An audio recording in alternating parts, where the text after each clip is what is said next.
بسم الله الرحمن الرحیم.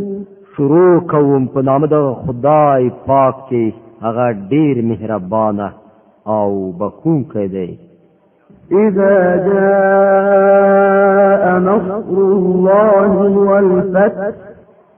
کله چې د الله پاک برسته راشي او برای در په برخه شي.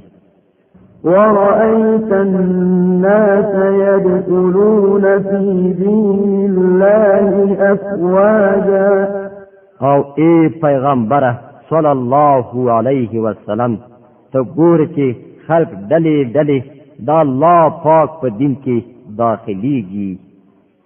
فسبح بحمد ربك واستغفره إنه كان توابا.